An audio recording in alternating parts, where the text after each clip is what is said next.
Diabetes का ख्याल is the Pakistan's first web series on diabetes management. इस सीरीज़ में हम बात कर रहे होंगे कि डायबिटिक पेशेंट्स जो हैं वो किस तरीके से डायबिटीज़ को मैनेज कर सकते हैं।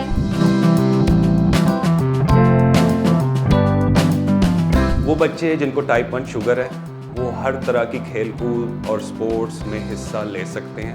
ब्लड शुगर टेस्ट करते हैं, एक ग्लूकोमीटर से करते हैं, एक हमारे अंदरूनी ग्लूकोमीटर होता है जो हमें बताता है कि आपकी शुगर ज़्यादा है या कम है। टॉपिक जो है बहुत इंपॉर्टेंट है क्योंकि जैसे आपने जिक्र किया कि फलों का पूरा अच्छा वाला मौसम है और हर किसी का दिल करता है खाने का, क्यों ना खाएं। अगर आपकी 40 के बाद की प्रेगनेंसी है तो डेफिनेटली आप रिस्क है। अगर एक इंसान को डायबिटीज़ हो गई है तो डायबिटीज़ सिर्फ एक फैक्टर से नहीं होती, उसके बहुत सारे फैक्टर्स होते हैं।